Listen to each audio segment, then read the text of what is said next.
US സർക്കാർ അടച്ചുപൂട്ടലിലേക്ക് നീങ്ങുകയാണ് എന്ന് പ്രസിഡന്റ് ഡൊണാൾഡ് ട്രംപ്. സർക്കാർ ചെലവുകൾക്കുള്ള വാർഷിക ധനവിനിയോഗ ബിൽ സെനറ്റിൽ പാസായില്ല. ഇന്ത്യൻ സമയം രാവിലെ 9:30 സേവനങ്ങൾ നിലയ്ക്കും. അടച്ചുപൂട്ടൽ സംഭവിച്ചാൽ ജീവനക്കാരുടെ കൂട്ടപ്പിരിച്ചുവിടൽ വേണ്ടിവരുമെന്ന് ട്രംപ്. മധു കൊട്ടാരക്കര ന്യൂജേഴ്സിയിൽ നിന്ന് വാർത്ത വിശദാംശങ്ങളുമായി ചേർന്നു. മധു കൊട്ടാരക്കര, പ്രധാനമായും ഏതൊക്കെ സർക്കാർ മേഖലകളാണ് ഇത് ബാധിക്കാൻ പോകുന്നത്? എന്താണ് ഇനി മുന്നോട്ടുള്ള ഒരു പരിഹാരം? ഈ വിഷയവുമായി ബന്ധപ്പെട്ട് ഇപ്പോഴും ചർച്ചകൾ തുടരുകയാണോ ഡെമോക്രാറ്റുകളുമായി? Good morning Unmesh, Suhail. US government ഈ ചെലവുകൾക്കുള്ള വാർഷിക ധനവിനിയോഗ ബിൽ അല്പസമയം മുമ്പ് പരാജയപ്പെട്ടിരിക്കുകയാണ്. അടിയന്തര ആവശ്യ സേവനങ്ങളൊക്കെ ഒഴികെ അമേരിക്കൻ സർക്കാർ സേവനങ്ങൾ സ്തംഭിക്കുന്ന ഒരു അവസ്ഥയാണ് ഈ സർക്കാർ ഷട്ട് ഡൗൺ എന്ന് പറഞ്ഞാൽ. സെനറ്റിൽ താൽക്കാലിക ഫണ്ടിങ്ങിനുള്ള ബിൽ പാസാക്കിയെടുക്കാനുള്ള ഡൊണാൾഡ് ട്രംപ് ഭരണകൂടത്തിന്റെ അവസാന ശ്രമവും അല്പസമയം മുമ്പ് പരാജയപ്പെട്ടതോടെ US ഗവൺമെന്റ് ഷട്ട് ഡൗണിലേക്ക് നീങ്ങുകയാണെന്ന് ഉള്ള യാഥാർത്ഥ്യത്തിലേക്ക് വരികയാണ്. അർദ്ധരാത്രി സമയപരിധിക്കൊക്കെ മുമ്പായിട്ട് ഫെഡറൽ ഫണ്ടിംഗ് നിലനിർത്താനുള്ള ഈ റിപ്പബ്ലിക്കൻ പാർട്ടിയുടെ നീക്കം ഡെമോക്രാറ്റുകൾ വീണ്ടും പറഞ്ഞിരിക്കുകയാണ്. ഈ അടച്ചുപൂട്ടൽ ഒഴിവാക്കാനുള്ള ബില്ല് 55 വോട്ടോടെ സെനറ്റിൽ ഡെമോക്രാറ്റുകൾ വീണ്ടും തടഞ്ഞു. ഇത്തവണ ഡെമോക്രാറ്റുകൾ ഏതെങ്കിലും സ്പെൻഡിംഗ് ബില്ലിൽ ആരോഗ്യ സംരക്ഷണ സബ്സിഡി ഉൾപ്പെടുത്തണമെന്ന് ഒരു വശത്ത് നിർബന്ധം പിടിച്ചപ്പോൾ മധു, ശബ്ദത്തിൽ ചെറിയ ഒരു സാങ്കേതിക പ്രശ്നമുണ്ട്, വ്യക്തത കുറവ് വരുന്നുണ്ട്, അതുകൊണ്ടാണ് ഇടപെടുന്നത്. സമ്പൂർണ്ണ അടച്ചുപൂട്ടലിലേക്ക് അമേരിക്ക പോവുകയാണ്. ഈ സമവായ നീക്കങ്ങളൊന്നും ഫലം കണ്ടില്ല. സമ്പൂർണ്ണ അടച്ചുപൂട്ടലിലേക്ക് കാര്യങ്ങൾ എത്തുന്നു. സർക്കാർ ജീവനക്കാരുടെ കൂട്ടപ്പിരിച്ചുവിടൽ വേണ്ടിവരുമെന്ന് ഡൊണാൾഡ് ട്രംപ് പറയുന്നു. ഇന്ന് രാവിലെ, ഇന്ത്യൻ സമയം രാവിലെ 9:30 ഇക്കാര്യങ്ങളൊക്കെ പ്രാബല്യത്തിലാകും. സർക്കാർ ജീവനക്കാർ ശമ്പളമില്ലാത്ത താൽക്കാലിക അവധിയിലേക്ക് പോകേണ്ടി വരും. അവരെ കൂട്ടത്തോടെ പിരിച്ചുവിടേണ്ടി വരുന്ന സാഹചര്യം എന്നാണ് അമേരിക്കൻ പ്രസിഡന്റ് ഡൊണാൾഡ് ട്രംപ് ഇപ്പോൾ വ്യക്തമാക്കുന്നത്.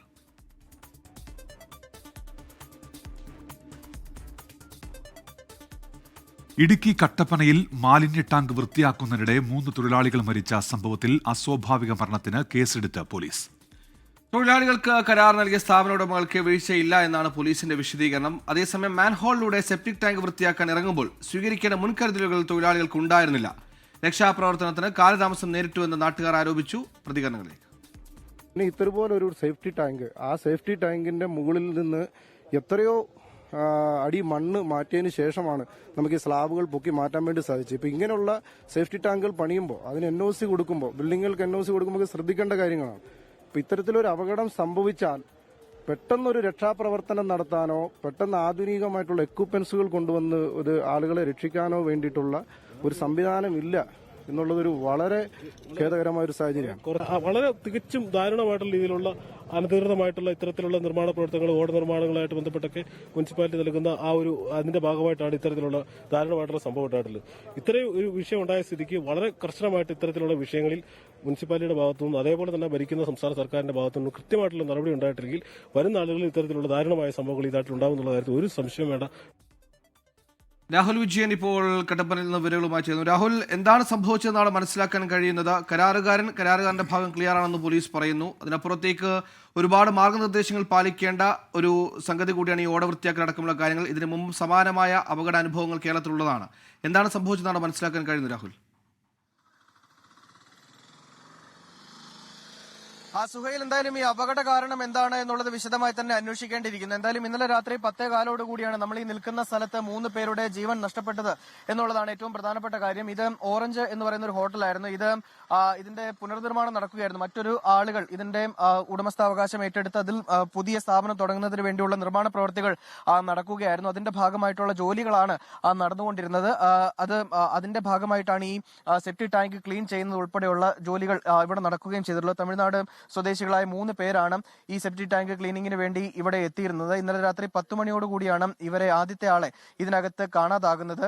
അതിനുശേഷം ഈ ആദ്യം ഇറങ്ങിയ ആളെ കാണാതെ വന്നതോടുകൂടി രണ്ടാമതും മൂന്നാമതും ആളുകൾ ഇതിന്റെ അകത്തേക്ക് ഇറങ്ങുകയായിരുന്നു. ഈ 3 പേരെയും കാണാതായതോടുകൂടിയാണ് ഈ നാട്ടുകാർ ബഹളം വെച്ചതും അതിന് പിന്നീട് പോലീസിനെയും അതുപോലെ തന്നെ ഫയർഫോഴ്സിനെയും വിവരം അറിയിച്ചത്. അവരുടൻ തന്നെ എത്തി. എന്നാൽ ഈ മാൻഹോളിലൂടെ അകത്ത് ഇറങ്ങിയത് കൊണ്ട് തന്നെ ഈ രക്ഷാപ്രവർത്തനം ആദ്യഘട്ടത്തിൽ ദുഷ്കരമായിരുന്നു. കാരണം ഏതെങ്കിലും തരത്തിൽ ഈ ഓക്സിജൻ ഉൾപ്പെടെയുള്ള കാര്യങ്ങളിൽ തടസ്സം നേരിട്ട് കഴിഞ്ഞാൽ അത് രക്ഷാപ്രവർത്തനത്തെ വീണ്ടും ബാധിക്കും എന്ന ബോധ്യമുണ്ടായിരുന്നു.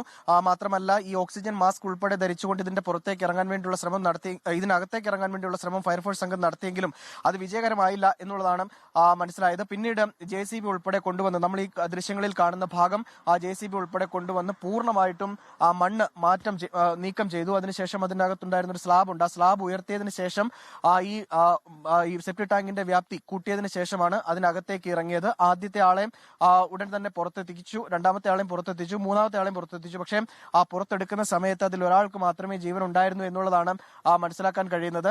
രണ്ടുപേരും ഈ സംഭവ സ്ഥലത്ത് തന്നെ വെച്ച് മരിച്ചിരുന്നു എന്നുള്ള കാര്യം കൂടി ഈ ഘട്ടത്തിൽ വ്യക്തമാവുന്നുണ്ട്. എന്തായാലും കമ്പം സ്വദേശി ജയരാമൻ, അതുപോലെ തന്നെ ഗൂഡല്ലൂർ സ്വദേശി പാണ്ഡ്യരാജൻ, മൈക്കിൾ എന്നിവരാണ് ഈ അപകടത്തിൽ മരിച്ചത് എന്നുള്ളതാണ് ഏറ്റവും സങ്കടപ്പെടുത്തുന്ന കാര്യം. പോലീസ് എന്തായാലും അസ്വാഭാവിക മരണത്തിന് കേസെടുത്തിട്ടുണ്ട്. ഏതെങ്കിലും തരത്തിൽ മറ്റു വീഴ്ചകൾ ഈ കരാർ ജോലിയിൽ അല്ലെങ്കിൽ ഈ ക്ലീനിംഗ് ജോലിയുമായി ബന്ധപ്പെട്ടുണ്ടായിട്ടില്ല എന്നുള്ളതാണ് പ്രധാനമായും പറയുന്നത്. മാത്രമല്ല ഇത് ഈ സ്ഥാപനം ഏറ്റെടുത്തിരിക്കുന്ന പുതിയ ആളുകൾക്ക് ഏതെങ്കിലും തരത്തിൽ ഈ കരാർ നൽകിയതുമായി ബന്ധപ്പെട്ട് വീഴ്ച ഉണ്ടായിട്ടില്ല. സുരക്ഷാ മാനദണ്ഡങ്ങൾ അവരായിരുന്നില്ല ഉറപ്പാക്കേണ്ടത്. മാത്രമല്ല ഈ ഇതിനകത്തിറങ്ങുന്ന ആളുകൾ അവരുടെ സുരക്ഷ സ്വയം ഉറപ്പുവരുത്തേണ്ടതാണ് എന്നുള്ള നിലപാടിലേക്ക് പോലീസ് പോയിട്ടുണ്ട് എന്നുള്ളതാണ് നമുക്ക് മനസ്സിലാക്കാനും കഴിയുന്നത്. എന്തായാലും ഈ അസ്വാഭാവിക മരണത്തിനാണ് പോലീസ് കേസെടുത്തത്. അതിനപ്പുറത്തേക്ക് മന്ത്രി റോഷി അഗസ്റ്റിന് അടിയന്തര ഇടപെടൽ നടത്തുകയും ചെയ്തിട്ടുണ്ട്. എത്രയും വേഗം റിപ്പോർട്ട് നൽകണമെന്ന് ജില്ലാ കളക്ടറോട് ആവശ്യപ്പെട്ടിട്ടുണ്ട് എന്നുള്ളതാണ് ഇന്നലെ മന്ത്രി റോഷി അഗസ്റ്റിൻ നമ്മളോട് സംസാരിക്കുമ്പോഴും പറയുന്നത്. ഇന്നാണ് ഈ മരിച്ച 3 പേരുടെയും പോസ്റ്റ്മോർട്ടം നടപടികൾ ഇവിടെ നടക്കുക. കട്ടപ്പന സെന്റ് ജോൺസ് ആശുപത്രിയിലാണ് നിലവിൽ മൃതദേഹങ്ങൾ സൂക്ഷിച്ചിരിക്കുന്നത്. 9 മണിയോടുകൂടി ഇൻക്വസ്റ്റ് നടപടികൾ പൂർത്തിയാക്കിയതിനു ശേഷം 10 മണിയോടെ കട്ടപ്പന താലൂക്ക് ആശുപത്രിയിലായിരിക്കും പോസ്റ്റ്മോർട്ടം നടപടികൾ ഉണ്ടാവുക എന്നുള്ള കാര്യം കൂടി ഈ ഘട്ടത്തിൽ മനസ്സിലാക്കാൻ കഴിയുന്നുണ്ട്. അതിനുശേഷം ഈ മൃതദേഹം ബന്ധുക്കൾക്ക് വിട്ടു നൽകും എന്നുള്ളതാണ് അധികൃതർ അറിയിക്കുകയും ചെയ്തിട്ടുണ്ട്. എന്തായാലും ദാരുണമായൊരു സംഭവമാണ്. ഇവിടെ പ്രധാനമായും ഇന്നലെ മുതൽ തന്നെ നാട്ടുകാർ ആരോപിക്കുന്ന സുരക്ഷാ പ്രശ്നങ്ങൾ തന്നെയാണ്. ഇത്തരമൊരു മാൻഹോളിലൂടെയും ഈ സെപ്റ്റിക് ടാങ്ക് ക്ലീൻ ചെയ്യാൻ വേണ്ടി ഇറങ്ങുമ്പോൾ സ്വീകരിക്കേണ്ട മുൻകരുതലുകൾ അതെന്തൊക്കെയാണ് എന്നുള്ള കൃത്യമായ ധാരണ ഉണ്ടായിരുന്നില്ല ഈ ക്ലീൻ ചെയ്യാൻ ഇറങ്ങിയവർക്കും അതുപോലെ തന്നെ ഈ കരാർ കൊടുത്ത ആളുകൾക്കും. അതില്ലാത്തതാണ് ഇവിടെ ഈ അപകടത്തിന്റെ ആക്കം കൂട്ടിയത് എന്നുള്ളതാണ് ഏറ്റവും പ്രധാനപ്പെട്ട കാര്യം. എന്നിരുന്നാലും അതിൽ കൂടുതൽ അന്വേഷണം നടക്കേണ്ടതുണ്ട്. മാത്രമല്ല രക്ഷാപ്രവർത്തനത്തിൽ കാലതാമസം നേരിട്ടു എന്നൊരു ആരോപണം കൂടിയുണ്ട്. കാരണം ഇന്നലെ 10:15 ഈ വിവരം പോലീസിനെയും ഫയർഫോഴ്സിനെയും അറിയിച്ചു. അതിനുശേഷം ഈ 3 പേരെയും പുറത്തെടുക്കാൻ കഴിഞ്ഞത് 12 മണിക്ക് ശേഷമാണ്. അതിൽ ഈ തൊട്ടടുത്ത് തന്നെ ഫയർഫോഴ്സ് ഉണ്ട്, അതുപോലെ തന്നെ മറ്റ് സംവിധാനങ്ങളുണ്ട്. കട്ടപ്പന നഗരത്തോട് ചേർന്നുള്ള പാറക്കടവ് എന്ന് പറയുന്ന സ്ഥലത്താണ്. ഇവിടെ ഇത്രയും തൊട്ടടുത്ത് ഇത്രയും സംവിധാനങ്ങൾ ഉണ്ട് എന്ന് പറയുമ്പോഴും ഈ രക്ഷാപ്രവർത്തനം എന്തുകൊണ്ട് താമസിച്ചു എന്നുള്ളൊരു ചോദ്യം നാട്ടുകാർ ചോദിക്കുന്നുണ്ട്. എന്തായാലും അതൊരു ആരോപണമായും അതൊരു കുറ്റപ്പെടുത്തലായും തന്നെ നിലനിൽക്കുകയാണ്. എന്തായാലും 3 പേരുടെ ജീവൻ നഷ്ടപ്പെട്ടു ഈ സെപ്റ്റിക് ടാങ്ക് ക്ലീനിങ്ങിനിടയിൽ എന്നുള്ളതാണ് ഏറ്റവും സങ്കടകരമായ കാര്യം.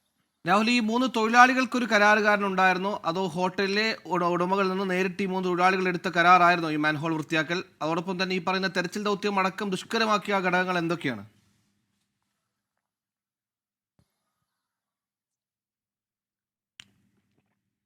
സുഹൈലെ, ഈ കമ്പം സ്വദേശി ജയരാമനാണ് ഇതിന്റെ കരാർ ജോലി ഏറ്റെടുത്തിരുന്നത്. അതായത് ഈ ക്ലീനിങ്ങിന്റെ കരാർ ജോലി ഈ സ്ഥാപന ഉടമസ്ഥരിൽ നിന്ന് അല്ലെങ്കിൽ സ്ഥാപന നടത്തിപ്പുകാരിൽ നിന്ന് ഏറ്റെടുത്തിരുന്നത് ജയരാമനാണ്.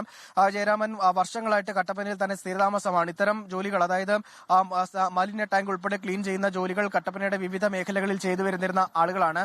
ഈ ജയരാമന്റെ ജോലിക്കാരാണ് പാണ്ഡ്യരാജനും അതുപോലെ തന്നെ മൈക്കിളും എന്നുള്ളതാണ് മനസ്സിലാക്കാൻ കഴിയുന്നത്. അതുകൊണ്ട് തന്നെ വർഷങ്ങളുടെ പരിചയം ഈ ജോലി ചെയ്യുന്നതിലുണ്ട്. പക്ഷെ ഇത്തരം ഒരു സംഭവം ആദ്യമായിട്ടാണ്. മാത്രമല്ല ഈ സെപ്റ്റിക് ടാങ്ക് ഉൾപ്പെടെ ഇതിനു മുമ്പും ക്ലീൻ ചെയ്തിട്ടുണ്ട്.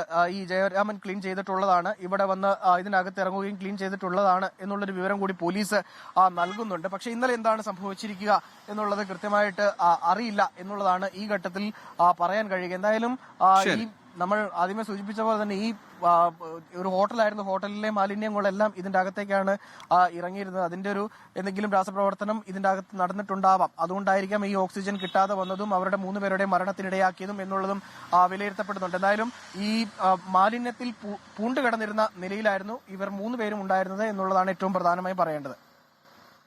രാഹുൽ വിജയനാണ് ഇപ്പോൾ കട്ടപ്പനയിൽ നിന്ന് വാർത്തയുടെ വിശദാംശങ്ങൾ നൽകിയത്. കരൂർ അപകടത്തിന് പിന്നിൽ ഗൂഢാലോചനയുണ്ട് എന്ന TVKയുടെ വാദം തള്ളി തമിഴ്നാട് സർക്കാർ. അപകടത്തിന് മുൻപും ശേഷവുമുള്ള ദൃശ്യങ്ങൾ പുറത്തുവിട്ടാണ് ആരോപണം തള്ളുന്നത്. പോലീസ് ഇടപെടലിൽ വീഴ്ചയുണ്ടായിട്ടില്ലെന്നും സർക്കാർ ഔദ്യോഗിക വക്താവ് അമുദ പറഞ്ഞു. പോലീസ് போலீஸ் டிபார்ட்மெண்ட்டுக்கு என்னுடைய மனமார்ந்த நன்றிகள். அவங்க இல்லைன்னா அந்த பைபாஸ்லேருந்து இந்த ஸ்பாட்டுக்கு என்னால் வந்திருக்க முடியுமான்னு എനിക്കേ தெரியல. So once again, thank you so much.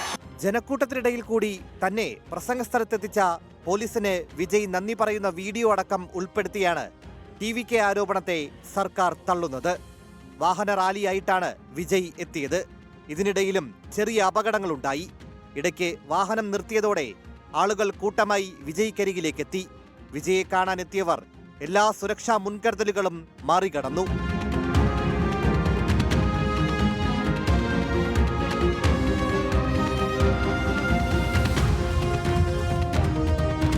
സംഭവ സമയത്ത് TVK ഏർപ്പെടുത്തിയിരുന്ന ആംബുലൻസുകളും പോലീസ് എത്തിച്ച ആംബുലൻസുകളുമാണ് ഉണ്ടായിരുന്നത്.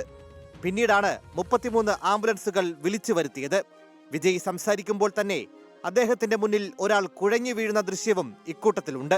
സർക്കാർ ഔദ്യോഗിക വക്താവ് അമുദ IAS നടത്തിയ വാർത്താ സമ്മേളനത്തിലാണ് വീഡിയോ പുറത്തുവിട്ടത്. ഗൂഢാലോചനയുണ്ടെന്ന TVK വാദം തള്ളാൻ സർക്കാരിന്റെ പക്കലുള്ള പ്രധാന തെളിവാണിത്. 24 ചെന്നൈ. കരൂർ അപകടത്തിൽ TVK ജനറൽ സെക്രട്ടറി N ആനന്ദിനെ അടക്കം അറസ്റ്റ് ചെയ്യാൻ Tamil Nadu police. Deputy general secretary Nirmal കുമാറിനെയും അറസ്റ്റ് ചെയ്തേക്കും. ഇരുവരും മദ്രാസ് ഹൈക്കോടതിയുടെ മധുര ബെഞ്ചിൽ മുൻകൂർ ജാമ്യാപേക്ഷ നൽകിയിട്ടുണ്ട്. ശ്രീജിത്ത് ശ്രീകുമാറിന് ഇപ്പോൾ കരൂരിൽ നിന്ന് വിവരങ്ങളുമായി ചേരുന്നുണ്ട്. ശ്രീജിത്ത്, അപ്പോൾ കൂടുതൽ നേതാക്കളുടെ അറസ്റ്റിലേക്ക് കടക്കുമെന്ന് പറയുമ്പോൾ ഈ മുൻകൂർ ജാമ്യാപേക്ഷയിൽ ഉൾപ്പെടെ തീരുമാനം വരേണ്ടതുണ്ടല്ലോ ശ്രീജിത്ത്. Good morning. തീർച്ചയായും മുൻകൂർ ജാമ്യാപേക്ഷയിലടക്കം തീരുമാനം വരേണ്ടതുണ്ട്. പക്ഷേ അതിനപ്പുറത്തേക്ക് ഇപ്പോൾ നിലവിൽ അറസ്റ്റിലായ രണ്ടുപേരും ഇപ്പോൾ റിമാൻഡിലാണ്.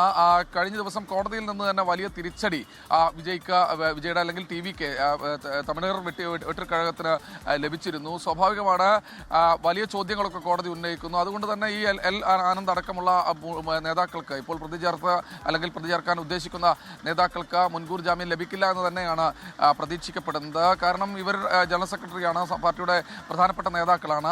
ആ സമയം തന്നെ അന്വേഷണം ഒരു ഭാഗത്ത് കൃത്യമായ രീതിയിൽ പുരോഗമിക്കുന്നുണ്ട് എന്നാണ് പോലീസ് പറയുന്നത്. വിജയുടെ പാർട്ടി TVK ഇപ്പോഴും ആ ആരോപണത്തിൽ ഉറച്ചു നിൽക്കുകയാണ്. അവർ പ്രധാനമായും ഉന്നയിക്കുന്ന ആരോപണം ഇതിൽ കൃത്യമായ രീതിയിലുള്ള ഗൂഢാലോചന ഉണ്ട് എന്ന് തന്നെയാണ്. പക്ഷേ അതിനെ നേരത്തെ പറഞ്ഞതുപോലെ തന്നെ പ്രതിരോധിക്കുന്നത് ഇത്തരത്തിലുള്ള വീഡിയോ ഒക്കെ പുറത്തുവിട്ട് തന്നെയാണ് പ്രതിരോധിക്കുന്നത്. കഴിഞ്ഞ ദിവസങ്ങൾ വരെ മന്ത്രി സെന്തിൽ ബാലാജിക്കെതിരെ രൂക്ഷമായ രീതിയിലുള്ള പരാമർശങ്ങൾ, അദ്ദേഹത്തിന്റെ ഗൂഢാലോചന, DMK നേതാവ് സെന്തിൽ ബാലാജിയുടെ ഗൂഢാലോചനയാണ് ഇതിന് പിന്നിലെന്ന ആരോപണം ഉന്നയിച്ചിരുന്നു. എന്തായാലും അറസ്റ്റ് അടക്കമുള്ള നടപടികളിലേക്ക് കോടതിയുടെ ഒരു തീരുമാനം വരുന്നതിന് മുൻപ് കടക്കാനുള്ള സാധ്യത വളരെ കുറവാണ്. അതിനുശേഷമായിരിക്കും ഒരുപക്ഷെ അന്നോ നാളെയോ ആയി വിജയെ പ്രതി ചേർക്കണമോ എന്ന കാര്യത്തെക്കുറിച്ച് ഒരു തീരുമാനം എടുക്കും. എന്തായാലും വിജയ്ക്കെതിരെ രൂക്ഷമായ വിമർശനങ്ങൾ ഉൾപ്പെടുത്തിയ പോസ്റ്ററുകൾ കരൂർ നഗരത്തിലെമ്പാടും കഴിഞ്ഞ ദിവസം പ്രത്യക്ഷപ്പെട്ടിരുന്നു. തമിഴ്നാട് വിദ്യാർത്ഥി യൂണിയന്റെ പേരിലായിരുന്നു ആ ഒരു പോസ്റ്ററുകൾ ഉണ്ടായിരുന്നത്. ഇന്നലെ വിജയുടെ പ്രവർത്തകർ TVK പ്രവർത്തകർ അത് പൂർണ്ണമായി കീറിയെറിയുന്ന ഒരു സാഹചര്യം ഉണ്ടായി. എന്തായാലും ഈ മരിച്ച വീടുകളിലേക്ക് കഴിഞ്ഞ ദിവസം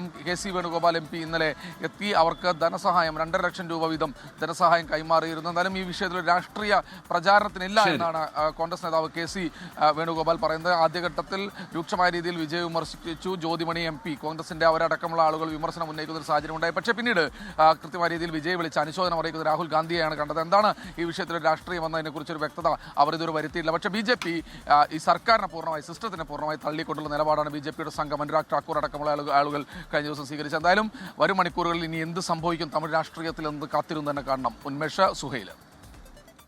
ശ്രീകുമാറിനാണ് ഇപ്പോൾ കരൂരിൽ നിന്ന് വിവരങ്ങൾ നൽകിയത്. മഹാരാഷ്ട്രയിലെ കോലാപൂരിൽ നിർമ്മാണത്തിലിരുന്ന കെട്ടിടത്തിലെ സ്ലാബ് തകർന്ന് തൊഴിലാളി മരിച്ചു. 5 പേർക്ക് പരിക്കേറ്റു. ശ്രീനാഥ് ചന്ദ്രനുണ്ട് മുംബൈയിൽ നിന്ന് വിവരങ്ങളുമായി. ശ്രീനാഥ്, എപ്പോഴായിരുന്നു അപകടം? എന്താണ് അപകട കാരണം? ചൊവ്വാഴ്ച രാത്രി, അതായത് ഇന്നലെ രാത്രിയോടെയാണ് ഈ അപകടം ഉണ്ടാവുന്നത്. കോലാപൂരിലെ മുനിസിപ്പൽ കോർപ്പറേഷൻ്റെ ഒരു ഫയർ ഡിപ്പാർട്ട്മെൻറ്റിന് വേണ്ടി നിർമ്മിക്കുന്ന കെട്ടിടമായിരുന്നു. അതിൻ്റെ നിർമ്മാണ പ്രവൃത്തി പുരോഗമിക്കുമ്പോൾ അവിടെ കോൺട്രാക്ടർ അടക്കമുള്ള ആളുകൾ ഈ അപകടം നടക്കുന്ന സമയത്തുണ്ടായിരുന്നു. രാത്രിയോടെ അതിൻ്റെ റൂഫ്, അതിൻ്റെ മുകൾ നിലയിൽ നിർമ്മാണം നടക്കുന്ന ഇടത്ത് അത് തകർന്നു വീഴുകയും തൊഴിലാളികൾക്കും കോൺട്രാക്ടർക്കും മുകളിലേക്ക് അത് പതിക്കുകയും ചെയ്തു. 6 പേർക്ക് പരിക്കേറ്റിട്ടുണ്ട്. ഒരാളുടെ മരണം രാത്രി തന്നെ സ്ഥിരീകരിക്കുകയും ചെയ്തിട്ടുണ്ട്. ഇതിൽ 5 പേരുടെ നില ഗുരുതരമാണ് എന്നതാണ് മനസ്സിലാക്കുന്നത്. ഫയർഫോഴ്സും മറ്റുമൊക്കെ എത്തിയാണ് ഈ അവശിഷ്ടങ്ങൾക്കിടയിൽ നിന്ന് കെട്ടിട അവശിഷ്ടങ്ങൾക്കിടയിൽ നിന്ന് ഇവരെ പുറത്തേക്ക് എടുക്കാനും ആശുപത്രിയിലേക്ക് മാറ്റാനുമൊക്കെ കഴിഞ്ഞത്. ഏതായാലും ഇപ്പോൾ ഈ പരിക്കേറ്റ ആളുകൾ ചികിത്സയിലുണ്ട്. എന്തുകൊണ്ട് കെട്ടിടം തകർന്നു എന്ന കാര്യത്തിലൊക്കെ തന്നെ ഇനിയിപ്പോൾ ഒരു ഉത്തരം നമുക്ക് പിന്നീട് ലഭിക്കേണ്ടതുണ്ട്. കഴിഞ്ഞ ദിവസമാണ് ചെന്നൈയിൽ തെർമൽ പ്ലാന്റിന്റെ നിർമ്മാണത്തിനിടെ ഇതുപോലെ നിർമ്മാണത്തിലിരിക്കുന്ന ഒരു കെട്ടിടം തകർന്നു വീണ് 9 പേർ മരിച്ചത്. രാത്രിയോടെയാണ് മഹാരാഷ്ട്രയിൽ നിന്നും സമാനമായ ഒരു വാർത്ത കോലാപൂരിൽ നിന്നും വന്നത്. ഉന്മേഷ്. ടീന ചന്ദ്രനാണ് മുംബൈയിൽ നിന്ന് വാർത്തയുടെ വിശദാംശങ്ങൾ നൽകിയത്. ഡൽഹിയിൽ RSSന്റെ ശതാബ്ദി ആഘോഷങ്ങളിൽ പ്രധാനമന്ത്രി നരേന്ദ്രമോദി ഇന്ന് മുഖ്യാതിഥിയാകും. പ്രത്യേകം രൂപകൽപ്പന ചെയ്ത തപാൽ സ്റ്റാമ്പും നാണയവും പ്രധാനമന്ത്രി ചടങ്ങിൽ പുറത്തിറക്കും. ബൽറാം നെടുങ്ങാടിയുണ്ട് വിവരങ്ങളുമായി ഇപ്പോൾ ഡൽഹിയിൽ നിന്ന്. ബൽറാം, എപ്പോഴാണ് ഈ പരിപാടി? എന്തൊക്കെയാണ് വിവരങ്ങൾ ബൽറാം? ഉന്മേഷ്, റിജിത്ത്, ഇന്ന് രാവിലെ 10:30 ഈ പരിപാടി നടക്കുന്നത്. അംബേദ്കർ സെന്ററിൽ വെച്ച് നടക്കുന്ന ഈ പരിപാടിയിൽ പ്രധാനമന്ത്രി നരേന്ദ്രമോദി പങ്കെടുക്കുകയും ഒപ്പം തന്നെ RSSന്റെ 100ാം വാർഷികവുമായി ബന്ധപ്പെട്ടുള്ള പ്രത്യേക നാണയവും തപാൽ സ്റ്റാമ്പും പ്രധാനമന്ത്രി പുറത്തിറക്കുകയും ചെയ്യും. RSSന്റെ ദേശീയ തലത്തിൽ RSS നൽകിയ സംഭാവനകൾ, ഒപ്പം തന്നെ സാംസ്കാരിക മേഖലകളിൽ അടക്കം സാമൂഹിക സാംസ്കാരിക മേഖലകളിലുള്ള സംഭാവനകൾ എന്നിവ ഉയർത്തിക്കാണിക്കാനാണ് ഈ പരിപാടി. സാംസ്കാരിക മന്ത്രാലയമാണ് RSSന്റെ 100ാം വാർഷികവുമായി ബന്ധപ്പെട്ടുള്ള ഈ പരിപാടി സംഘടിപ്പിക്കുന്നത്. അതേസമയം RSS സർസംഘചാലക് മോഹൻ ഭഗവത് ഈ പരിപാടിയിൽ പങ്കെടുക്കുന്നില്ല. ജനറൽ സെക്രട്ടറി ദത്തത്രേയ ഹൊസബലയായിരിക്കും ഈ പരിപാടിയിൽ പങ്കെടുക്കുക. മറ്റ് കേന്ദ്രമന്ത്രിമാർ, RSS BJP നേതാക്കൾ അടക്കമുള്ളവർ രാവിലെ 10:30 നടക്കുന്ന ഈ പരിപാടിയിൽ പങ്കെടുക്കുന്നുണ്ട്. റിജിത്ത്, ഉന്മേഷ്. ബൽറാമാണ് ഡൽഹിയിൽ നിന്ന് വാർത്തയുടെ വിശദാംശങ്ങൾ നൽകിയത്. തീവ്ര വോട്ടർ പട്ടിക പരിഷ്കരണത്തിൽ ബീഹാറിൽ കുറഞ്ഞത് 6% വോട്ടുകൾ. അന്തിമ ബീഹാർ വോട്ടർ പട്ടികയിൽ 7.42 കോടി വോട്ടർമാരാണ് ഇടം പിടിച്ചത്. തീവ്ര വോട്ടർ പട്ടിക പരിഷ്കരണത്തിൽ നീക്കം ചെയ്യപ്പെട്ട വിദേശികളുടെ എണ്ണം നാമമാത്രമെന്നും കണക്കുകൾ വ്യക്തമാക്കുന്നു. പട്ടികയിൽ നിന്നും ഒഴിവാക്കപ്പെട്ട വോട്ടർമാരിൽ 99%വും മരണം, സ്ഥിരമായ കുടിയേറ്റം, വോട്ടിരട്ടിപ്പ് എന്നിവയെ തുടർന്നാണ് ഒഴിവാക്കപ്പെട്ടതെന്ന് തെരഞ്ഞെടുപ്പ് കമ്മീഷൻ വൃത്തങ്ങൾ അറിയിച്ചു. 42 ലക്ഷത്തിലേറെ വോട്ടർമാരെ ഒഴിവാക്കിയ തീവ്ര വോട്ടർ പട്ടിക പരിഷ്കരണത്തിനെതിരെ വിമർശനവുമായി പ്രതിപക്ഷ പാർട്ടികൾ വീണ്ടും രംഗത്തെത്തി. അതേസമയം അന്തിമ വോട്ടർ പട്ടിക തയ്യാറായതോടെ സംസ്ഥാനത്തെ തെരഞ്ഞെടുപ്പ് നടപടികൾ ഉടൻ ആരംഭിക്കും. ഈ മാസം 4, 5 തീയതികളിൽ കേന്ദ്ര തെരഞ്ഞെടുപ്പ് കമ്മീഷൻ സംഘം സംസ്ഥാനത്തെത്തുന്നുണ്ട്. 7-ന് തെരഞ്ഞെടുപ്പ് പ്രഖ്യാപിക്കുമെന്നാണ് സൂചന. ഇന്ന് രാജ്യം മിലിറ്ററി നഴ്സസ് 100ാം സ്ഥാപന വാർഷിക ദിനം ആഘോഷിക്കുകയാണ്. സായുധ സേനയിലെ ഏറ്റവും പഴക്കമേറിയതും വിശിഷ്ടവുമായ വനിതാ സേവനങ്ങളിൽ ഒന്നാണ് മിലിറ്ററി നഴ്സസ് സർവീസ്. 100ാം സ്ഥാപക ദിനത്തോടനുബന്ധിച്ച് കഴിഞ്ഞ ദിവസം മനേക്ഷ സെന്ററിൽ നടന്ന ചടങ്ങിൽ സംയുക്ത സൈനിക മേധാവി ജനറൽ അനിൽ ചൌഹാൻ പങ്കെടുത്തു.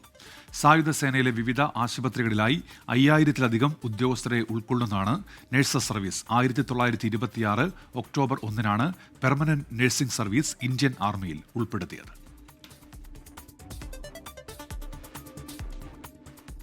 ഇന്ന് അന്താരാഷ്ട്ര വയോജന ദിനം. സമൂഹത്തിന് മുതിർന്ന പൗരന്മാർ നൽകിയ സംഭാവനകളെ ആദരിക്കുന്നതിനും വയോജനങ്ങൾ നേരിടുന്ന പ്രശ്നങ്ങൾക്ക് പരിഹാരം കാണുന്നതിനും വേണ്ടിയാണ് ഈ ദിനാചരണം. പ്രാദേശികവും ആഗോളവുമായ പ്രവർത്തനങ്ങളെ നയിക്കുന്ന വയോജനങ്ങൾ, അവരുടെ അഭിലാഷങ്ങളും ക്ഷേമവും അവകാശങ്ങളും എന്നതാണ് ഈ വർഷത്തെ പ്രമേയം.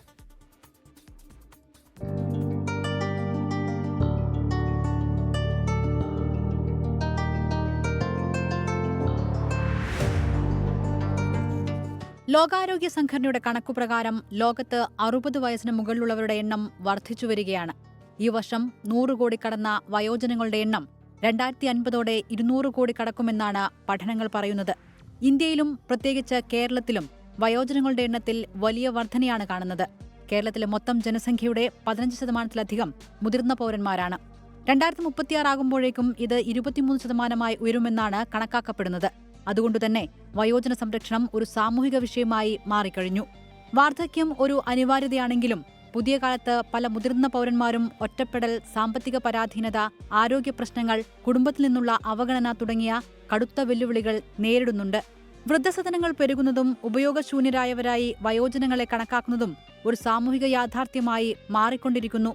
മുതിർന്ന പൗരന്മാർ നാടിന്റെ അമൂല്യ സമ്പത്താണെന്ന് മനസ്സിലാക്കുകയും അവർക്ക് അന്തസ്സോടെ ജീവിക്കാൻ സാധിക്കുന്ന ഒരന്തരീക്ഷം ഒരുക്കുകയും ചെയ്യേണ്ടത് യുവതലമുറയുടെയും സമൂഹത്തിന്റെയും കടമയാണെന്ന് മറക്കരുത്. Research desk 24.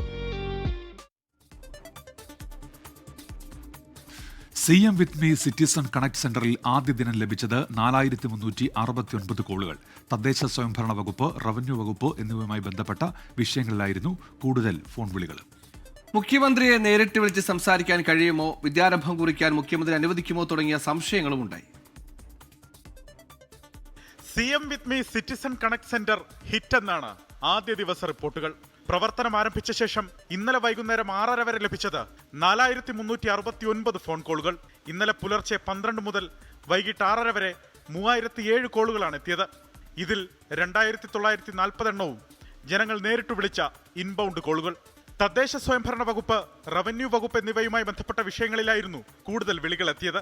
ലൈഫ് പദ്ധതി, കെട്ടിട നിർമ്മാണ പെർമിറ്റുകൾ, നികുതി, സർട്ടിഫിക്കറ്റുകൾ ലഭിക്കുന്നതിലെ കാലതാമസം തുടങ്ങിയ ആവശ്യങ്ങൾ ഉന്നയിച്ചാണ് നിരവധി പേർ ബന്ധപ്പെട്ടത്.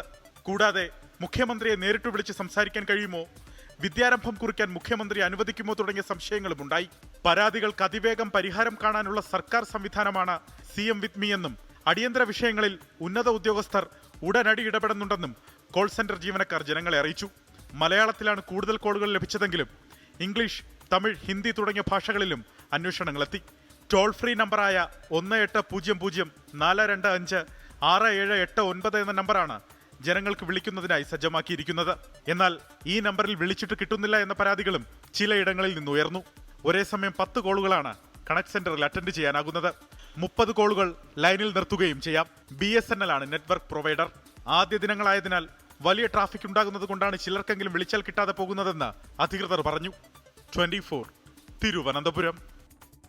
രാജ്യത്ത് മാധ്യമ പ്രവർത്തനം വലിയ വെല്ലുവിളി നേരിടുന്ന കാലഘട്ടമെന്ന് മുഖ്യമന്ത്രി പിണറായി വിജയൻ. കേരള മീഡിയ അക്കാദമി സംഘടിപ്പിക്കുന്ന ഇന്റർനാഷണൽ മീഡിയ ഫെസ്റ്റിവൽ തിരുവനന്തപുരത്ത് ഉദ്ഘാടനം ചെയ്ത് സംസാരിക്കുകയായിരുന്നു മുഖ്യമന്ത്രി. പലസ്തീനോടുള്ള കേരളത്തിന്റെ ഐക്യദാർഢ്യവും ചടങ്ങിൽ മുഖ്യമന്ത്രി പ്രകാശിപ്പിച്ചു.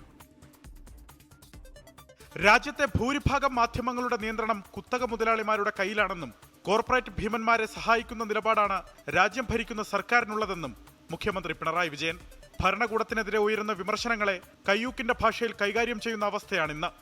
മാധ്യമരംഗമാകെ വലിയ വെല്ലുവിളികൾ നേരിടുന്ന കാലമാണിത്. ഭരണ സംവിധാനത്തിനെതിരെ ഉയരുന്ന എതിർപ്പിന്റെയും വിമർശനങ്ങളുടെയും സ്വരങ്ങളെ കയ്യൂക്കിന്റെ ഭാഷയിൽ കൈകാര്യം ചെയ്യുന്ന അവസ്ഥയാണ് ഇന്ന് കാണാൻ നമുക്ക് കഴിയുക. തെറ്റായ ഭരണനയങ്ങളെ വിമർശിക്കുന്നതും തിരുത്താൻ ശ്രമിക്കുന്നതും രാജ്യദ്രോഹമാണെന്ന് വ്യാഖ്യാനിക്കപ്പെടുന്നു. അമേരിക്കൻ പിന്തുണയോടെ ഇസ്രായേൽ പാലസ്തീനിൽ നടത്തുന്നത് കടുത്ത വംശഹത്യയെന്ന് മുഖ്യമന്ത്രി. പാലസ്തീനോടുള്ള കേരളത്തിന്റെ ഐക്യദാർഢ്യം പ്രഖ്യാപിച്ചുകൊണ്ട് ഫെസ്റ്റിവലിലെ ഡെലിഗേറ്റുകൾ ഒപ്പിട്ട ഐക്യദാർഢ്യരേഖ മുഖ്യമന്ത്രി ഇന്ത്യയിലെ പലസ്തീൻ അംബാസിഡർ അബ്ദുള്ള അബു ഷേഷിന് കൈമാറി.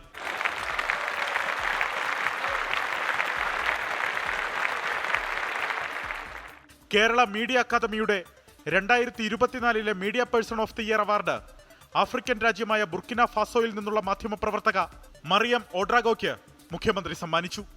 ഇന്ത്യൻ മീഡിയ പേഴ്സൺ അവാർഡിന് അർഹരായ കരൺ താപ്പറിനും രാജ്ദീപ് സർദേശായിക്കുമുള്ള പുരസ്കാരങ്ങളും മുഖ്യമന്ത്രി സമ്മാനിച്ചു.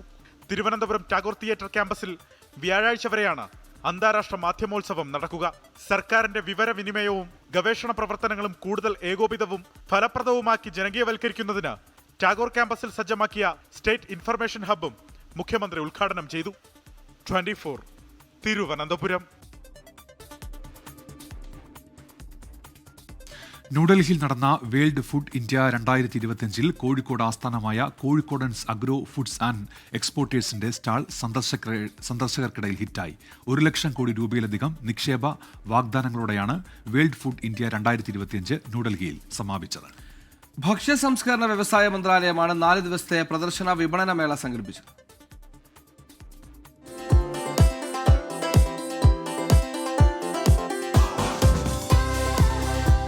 4 ദിവസങ്ങൾ നീണ്ട വേൾഡ് ഫുഡ് ഇന്ത്യ 2025 താരമായിരുന്നു കോഴിക്കോടൻസ് അഗ്രോ ഫുഡ്സ് ആൻഡ് എക്സ്പോർട്ടേഴ്സിന്റെ സ്റ്റാൾ. 1000 കിലോയിലധികം പച്ചക്കായ ഉപയോഗിച്ച് ലൈവായി ബനാന ചിപ്സ് തയ്യാറാക്കി. എല്ലാ സന്ദർശകർക്കും സൗജന്യമായി രുചി അറിയാനുള്ള പ്രത്യേക സൗകര്യം സ്റ്റാളിൽ ഒരുക്കിയിരുന്നു.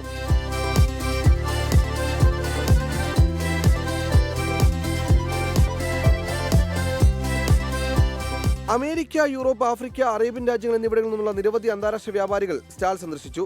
പ്രത്യേകിച്ച് ചേമ്പ് chips, banana chips, Jack fruit, കപ്പ, തേങ്ങ, ചേമ്പ് എന്നിവയിൽ നിന്നുള്ള മൂല്യവർദ്ധിത ഉൽപ്പന്നങ്ങളും അന്താരാഷ്ട്ര സന്ദർശകരുടെ ശ്രദ്ധ പിടിച്ചുപറ്റി.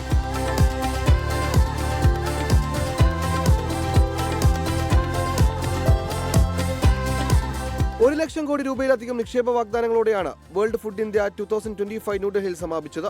26 പ്രമുഖ ആഭ്യന്തര അന്തർദേശീയ കമ്പനികൾ ധാരണാപത്രങ്ങളിൽ ഒപ്പുവച്ചു. ഈ കരാറുകൾ 50,000-ലധികം ആളുകൾക്ക് നേരിട്ടുള്ള തൊഴിലും 10 ലക്ഷത്തിലധികം വ്യക്തികൾക്ക് പരോക്ഷ തൊഴിലവസരങ്ങളും സൃഷ്ടിക്കുമെന്ന് ഭക്ഷ്യ സംസ്കരണ വ്യവസായ മന്ത്രാലയം വ്യക്തമാക്കി. News desk 24.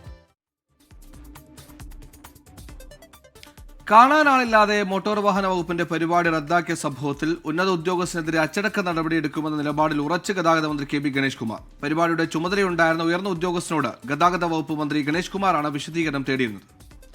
Assistant transport commissioner V ജോയിക്കാണ് കാരണം കാണിക്കൽ നോട്ടീസ് നൽകിയത്. മറുപടി ലഭിച്ച ശേഷം തുടർ നടപടി സ്വീകരിക്കുമെന്ന് ഗതാഗത വകുപ്പ് അറിയിച്ചു. സംഘാടനത്തിലെ പിഴവ് ചൂണ്ടിക്കാണിച്ചാണ് ഗതാഗത മന്ത്രി കെ ബി ഗണേഷ് കുമാർ പരിപാടി റദ്ദാക്കിയത്.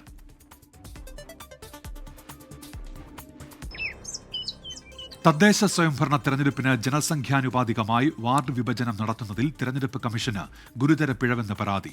തിരുവനന്തപുരം കോർപ്പറേഷനിലെ വോട്ടേഴ്സിന്റെ എണ്ണത്തിൽ നഗരപ്രദേശത്തെ വാർഡുകളേക്കാൾ 5 ഇരട്ടി വോട്ടേഴ്സ് തീരദേശ മേഖലകളിലെ വാർഡുകളിൽ കൂടുതലാണ്. അശാസ്ത്രീയമായ വാർഡ് വിഭജനം ജനസംഖ്യാനുപാതിക വികസനം നടപ്പാക്കുന്നതിൽ തടസ്സമാകുമെന്നാണ് ആരോപണം.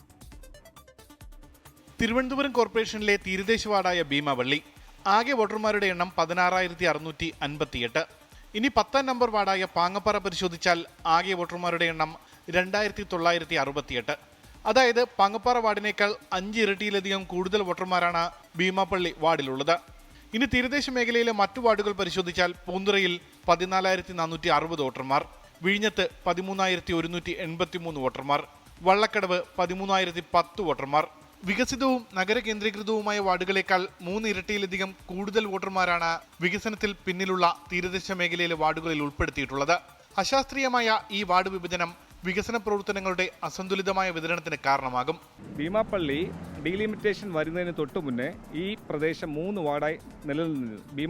ഭീമാപ്പള്ളി ഈസ്റ്റ്, മാണിക്യവിളാകം. ഇത് ഡീലിമിറ്റേഷനിൽ ഞങ്ങൾ ഈ പരാതി ഓൾറെഡി ഉന്നയിച്ചിരുന്നു. ആക്ഷൻ കൗൺസിൽ എന്ന രീതിയിലും ആപ്പിൾ ചാരിറ്റി എന്ന രീതിയിലും ഈ പരാതി ഞങ്ങൾ കൃത്യമായിട്ട് പറയുകയും ഈ വിഷയത്തിന് പരിഹാരം ഉണ്ടാക്കുമെന്ന് അന്ന് ചേംബറിൽ അവിടെ ചർച്ചയിൽ പങ്കെടുത്ത ബന്ധപ്പെട്ട ഉദ്യോഗസ്ഥന്മാർ ഇതിന് ഉറപ്പ് തന്നു. പക്ഷേ ആ ഉറപ്പിന് വിരുദ്ധമായിട്ടാണ് അന്തിമ റിപ്പോർട്ട് വന്നപ്പോൾ ആ വോട്ട് വർദ്ധിക്കുകയാണ് ചെയ്തത്. ഒരു വാർഡിനായിട്ട് നിശ്ചിത തുക അനുവദിക്കുമ്പോൾ, വികസനത്തിന് വേണ്ടി അനുവദിക്കുമ്പോൾ അത് എല്ലാ വാർഡിനും സമാനമായ തുകയാണ് അനുവദിക്കുന്നത്. അപ്പോൾ അവിടെ 5,000 പേർക്കും 3,000 പേർക്കും കൊടുക്കുന്ന അതേ തുകയാണ് ഇവിടെ 17,000 പേർക്കായിട്ട് വീതിക്കപ്പെടേണ്ടി വരുന്നത്. അങ്ങനെ ചെയ്യുമ്പോൾ ആളോഹരി വികസനത്തിൽ കിട്ടുന്ന ആളോഹരി വീതം വളരെ ഗണ്യമായി കുറയുകയും ഈ പ്രദേശം മറ്റ് പ്രദേശങ്ങളെ അപേക്ഷിച്ച് കൂടുതൽ പിന്നോക്കം പോകുന്ന ഒരു സാഹചര്യമാണുള്ളത്. 10,000-ലധികം വോട്ടർമാരുള്ള 10 കോർപ്പറേഷൻ വാർഡുകളാണ് തിരുവനന്തപുരത്തുള്ളത്. 100 വാർഡുകളുണ്ടായിരുന്ന തിരുവനന്തപുരം കോർപ്പറേഷൻ പുനഃസംഘടനയ്ക്ക് ശേഷം 101 വാർഡായി കൂടി. 2011 സെൻസസ് അടിസ്ഥാനമാക്കിയാണ് വാർഡുകളുടെ പുനഃസംഘടന നടപ്പാക്കിയതെന്നും ഇതേ തുടർന്നാണ് വോട്ടർമാരിൽ ഇത്തരത്തിൽ ഏറ്റക്കുറച്ചിലുകൾ ഉണ്ടാകാൻ കാരണമെന്നുമാണ് സംസ്ഥാന തെരഞ്ഞെടുപ്പ് കമ്മീഷന്റെ വിശദീകരണം. ഉമേഷ് പാലക്കസൻ, 24 തിരുവനന്തപുരം.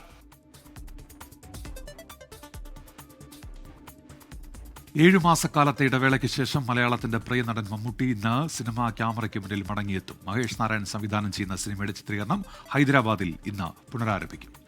ഇന്നലെ രാത്രിയോടെ നടൻ ഹൈദരാബാദ് എത്തിയിരുന്നു.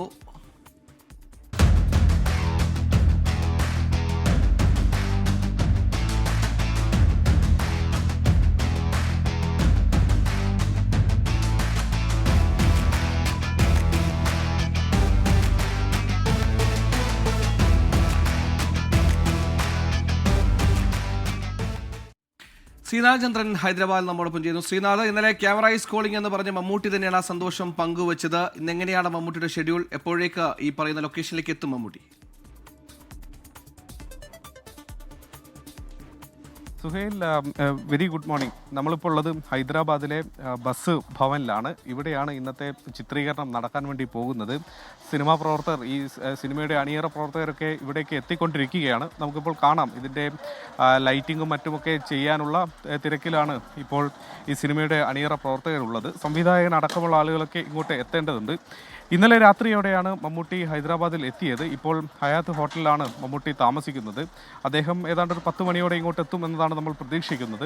അതിനുശേഷമായിരിക്കും ഇവിടെയുള്ള ചിത്രീകരണം. ഏതായാലും മമ്മൂട്ടിയുടെ മടങ്ങി വരവ് തന്നെയാണ് ഈ ഒരു ചിത്രീകരണത്തെ, ഈ ഒരു സിനിമയെ തന്നെ വളരെ സ്പെഷ്യലാക്കി മാറ്റുന്നത്. ഈ സിനിമയുടെ ചിത്രീകരണത്തിനിടെയാണ് അദ്ദേഹത്തിന് രോഗം സ്ഥിരീകരിക്കുന്നതും പിന്നീട് ഒരു ഇടവേള അദ്ദേഹത്തിൻ്റെ കരിയറിൽ ഇതുവരെ ഇല്ലാത്ത തരത്തിൽ ഒരു ദീർഘമായൊരു ഇടവേള, 7 മാസക്കാലത്തെ ഒരു ഇടവേള അദ്ദേഹത്തിന് എടുക്കേണ്ടി വന്നു. അതിനുശേഷം ഇപ്പോൾ തിരിച്ച് വീണ്ടും മലയാള സിനിമയിൽ വരുന്ന ഒരു സിനിമാ ക്യാമറയ്ക്ക് മുന്നിലേക്ക് അദ്ദേഹം വീണ്ടും ഒരിക്കൽ കൂടി എത്തുന്നു. ഒരു ഇടവേളയ്ക്ക് ശേഷം എത്തുന്നു എന്നതുകൊണ്ടാണ് ഈ ദിനത്തെ വളരെ സ്പെഷ്യലാക്കുന്നത്. ഈ ഒരു ദിവസം മലയാളികളെ സംബന്ധിച്ചിടത്തോളം വളരെ സന്തോഷം തോന്നുന്ന ദിവസമാണ്. പലപ്പോഴും മമ്മൂട്ടിയുടെ തൊണ്ടയൊന്ന് ഇടറിയാൽ അത് സ്വന്തം വേദന പോലെ അനുഭവിക്കാറുണ്ട് സിനിമാ ആസ്വാദകർ പലപ്പോഴും. അതുകൊണ്ട് അത്തരത്തിൽ മമ്മൂട്ടി ഒരു രോഗകാരണം കൊണ്ട് മാറി നിൽക്കേണ്ടി വന്നു എന്നത് വലിയ ആശങ്കയൊക്കെ ആരാധകർക്കിടയിൽ, അതൊരു താരാരാധന മാത്രമല്ല, അതിനപ്പുറത്തേക്കുള്ളൊരു സ്നേഹം മലയാളികൾ ഒന്നാകെ മമ്മൂട്ടിക്ക് നൽകുകയും ചെയ്തിരുന്നു. അങ്ങനെ ആ ഒരു പരീക്ഷണ കാലമൊക്കെ കഴിഞ്ഞ് അദ്ദേഹം പൂർണ്ണ ആരോഗ്യത്തോടെ സിനിമയിലേക്ക് വീണ്ടും സജീവമായി എത്തുമ്പോൾ അത് നമ്മുടെയൊക്കെ ഒരു സന്തോഷമായി മാറുകയാണ്. ആ സന്തോഷം ഇരട്ടിക്കുന്ന തരത്തിലായിരുന്നു ഇന്നലെ ചെന്നൈ വിമാനത്താവളത്തിൽ നമ്മൾ കണ്ട കാഴ്ച. സ്വയം വണ്ടി ഓടിച്ച് അദ്ദേഹം വിമാനത്താവളത്തിലേക്ക് എത്തിയ കാഴ്ച കണ്ടപ്പോൾ അദ്ദേഹം എത്രത്തോളം പൂർണ്ണ ആരോഗ്യവാനാണ്, എത്രത്തോളം അദ്ദേഹം പൂർണ്ണ സജ്ജനാണ് എന്നുള്ള കാര്യമൊക്കെ നമുക്ക് ബോധ്യപ്പെടുത്തുന്ന കാഴ്ചയായിരുന്നു. മമ്മൂട്ടി പെർഫെക്റ്റ്ലി ഓൾറൈറ്റ് ആണ് എന്ന് എല്ലാവർക്കും തോന്നിയ നിമിഷമായിരുന്നു. അങ്ങനെ വലിയ സ്വീകരണം അദ്ദേഹത്തിന് ഹൈദരാബാദിലും കിട്ടി. അനുരാഗ് കശ്യപ് അടക്കമുള്ള ആളുകൾ ഹോട്ടലിൽ ഉണ്ടായിരുന്നു, അദ്ദേഹത്തെ കാത്ത് റിസപ്ഷൻ ഏരിയയിൽ തന്നെ ഉണ്ടായിരുന്നു. അവിടെ അദ്ദേഹത്തെ അവരൊക്കെ ചേർന്നാണ് സ്വീകരിക്കുകയും വലിയ സന്തോഷം അദ്ദേഹത്തിൻ്റെ മുഖത്ത് തന്നെ കാണാൻ കഴിയുന്നുമുണ്ടായിരുന്നു. അങ്ങനെ സിനിമയുടെ ചിത്രീകരണം ഇന്നിപ്പോൾ നടക്കാൻ വേണ്ടി പോകുന്നു. മമ്മൂട്ടിയുടെ കരിയറിൽ ഇതുവരെ നമ്മൾ കാണാത്ത തരത്തിലുള്ള ഒരു ഗ്യാപ്പ് വന്നതിന് ശേഷം അദ്ദേഹം വീണ്ടും തിരികെ എത്തുമ്പോൾ അത് മലയാളികൾ ഒന്നാകെ ആ സന്തോഷം അവരുടെ സ്വന്തം ഒരു സന്തോഷമായി അതിനെ സമീപിക്കുകയാണ്, അതിനെ കാണുകയാണ്. ആ ചിത്രീകരണ നിമിഷങ്ങൾ അല്പസമയത്തിനകം തന്നെ, അല്പമണിക്കൂറുകൾക്കുള്ളിൽ തന്നെ ഇവിടെ തുടങ്ങുകയും ചെയ്യും. Megastar is perfectly alright. Megastar is back. സിനാചന്ദ്രനാണ് ഹൈദരാബാദിൽ നിന്ന് വാർത്തയുടെ വിശദാംശങ്ങൾ നൽകിയത്. വയനാട് ചീരാൻ മേഖലയിൽ ഭീതി പരത്തിയ പുലി വനംവകുപ്പ് സ്ഥാപിച്ച കൂട്ടിൽ കുടുങ്ങി. സുർജിത്ത് അയ്യപ്പത്ത് ഇപ്പോൾ വിവരങ്ങളുമായി ചേരുന്നുണ്ട് വയനാട്ടിൽ നിന്ന്. സുർജിത്ത്, ഇത് ഏറെക്കാലമായി നാട്ടുകാരുടെ ഭീതിയായിരുന്നു ഈ പുലി, ഇപ്പോൾ അത് കൂട്ടിലായിരിക്കുന്നു. വിവരങ്ങൾ എന്തായാലും വലിയ ആശ്വാസം പകരുന്ന വാർത്തയാണ് പങ്കുവെക്കാനുള്ളത്. എന്നും രാവിലെ കഴിഞ്ഞ ഏതാനും മാസങ്ങളായി ചീരാലിലെ പുലി പ്രശ്നങ്ങളാണ് പറയാറുള്ളത്. പുലിയും കരടിയും ഇറങ്ങുന്ന വല്ലാത്ത ഒരു ദുരവസ്ഥയിലൂടെ ആ നാട് മുന്നോട്ട് പോവുകയായിരുന്നു. എന്തായാലും പുലി ഏറ്റവും ഒടുവിൽ പുളിഞ്ചാൽ പ്രദേശത്ത് കെണിയിലായിരിക്കുന്നു എന്നുള്ളതാണ് ഏറ്റവും പ്രധാനപ്പെട്ട വാർത്ത. എന്തായാലും അത് വലിയ ആശ്വാസമാണ് മേഖലയിൽ ഉണ്ടാക്കിയിരിക്കുന്നത്. 9 മാസം പ്രായമുള്ള പശുക്കുട്ടിയിലാണ് ഏറ്റവും ഒടുവിൽ ഈ പുലി കൊന്നത്. കാടന്തൊടി സെയ്തലവിയുടെ പശുക്കുട്ടിയെയാണ് ആക്രമിച്ചത്. ഇതിനടുത്ത് സ്ഥാപിച്ച കൂട്ടിലാണ് ഇപ്പോൾ പുലി കുടുങ്ങിയിരുന്നത്. സുജിത്ത് തിരികെയാണ്. ഇപ്പോൾ ഒരു പ്രദേശവാസി പ്രതീഷ് ചീരാൽ എന്നൊരാൾ നമ്മോടൊപ്പം ചെയ്യുന്നു. പ്രതീഷ്, ആശ്വാസകരമായ വാർത്തയാണ്. നിങ്ങൾ ഏറെ ഭീതിയിലായിരുന്നു ഈ പുലി കാരണം, അല്ലേ? താൽക്കാലികമായി ഈ പ്രദേശത്ത് പുളിഞ്ചാൽ ഭാഗത്തുള്ള ആളുകൾക്ക് ഒരു ആശ്വാസകരമായ വാർത്തയാണ്. ഏകദേശം 1 വയസ്സ് പ്രായമുള്ള ആൺകടുവയാണെന്നാണ് പറയപ്പെടുന്നത്. നിരന്തരമായിട്ട് ഇവിടെ ഈ പ്രദേശങ്ങളിൽ പുലിയുടെ ശല്യം ഈ പ്രദേശത്ത് ഉണ്ടാവാറുണ്ട്. ഇത് തൊട്ടടുത്തുള്ള വേടങ്കോട് എസ്റ്റേറ്റിന്റെ സമീപ പ്രദേശങ്ങളാണിത്. എസ്റ്റേറ്റിന്റെ കുറെ ഭാഗങ്ങൾ കാട് മൂടി കിടക്കുന്നത് ജനങ്ങളിൽ ആശങ്ക ഉളവാക്കിയിട്ടുണ്ട്. പഞ്ചായത്ത് സെക്രട്ടറിക്ക് പൊതുജനങ്ങളുടെ ഭാഗത്ത് ചില പ്രദേശങ്ങളിൽ കാട് മൂടി കിടക്കുന്ന സ്ഥലങ്ങൾ വെളിച്ചമാക്കുന്നതിന് നടപടിയില്ലെങ്കിൽ തുടർ നടപടികൾ സ്വീകരിക്കാനുള്ള അധികാരമുണ്ടെങ്കിലും അതൊന്നും ഇവിടെ ഉപയോഗിച്ചതായിട്ട് കണ്ടിട്ടില്ല. ഈ പ്രദേശത്തുള്ള പുലിയാണ് ഇപ്പൊ പിടികൂടിയിട്ടുള്ളത്. തൊട്ടടുത്ത സമീപ പ്രദേശങ്ങളെല്ലാം ഇതുപോലെ 3-4 പുലികളുള്ളതായിട്ട് അറിയപ്പെടുന്നുണ്ട്. എന്തായാലും ഏറെ സന്തോഷത്തിലാണ് ഈ പ്രദേശത്ത് ഇപ്പോൾ നിലവിലുള്ളത്. പ്രതീക്ഷ എന്ന പ്രദേശവാസിയാണ് സംസാരിച്ചത്. താൽക്കാലിക ആശ്വാസമുണ്ട്, അതിനപ്പുറത്തേക്ക് ശാശ്വതമായ പരിഹാരം, അതാണ് അവരുടെ ആവശ്യം, അത് അവരുടെ അനിവാര്യതയാണ്. അത്തരത്തിൽ പ്രശ്നങ്ങൾ എപ്പോഴും തുടരെ വന്യമൃഗങ്ങളുമായി ബന്ധപ്പെട്ട പ്രശ്നങ്ങൾ മേഖലയിൽ ഉണ്ടെന്നും പ്രതീക്ഷ പറയും. സുർജിത്ത് തുടരുന്നുണ്ട്. സുർജിത്ത്, ഇപ്പോൾ ഈ പിടിയിലായ പുലിയെ എവിടേക്ക് മാറ്റുമെന്നാണ് വനം വകുപ്പ് അറിയിക്കുന്നത്? അതിന്റെ വിശദാംശങ്ങൾ കൂടി സുർജിത്ത്.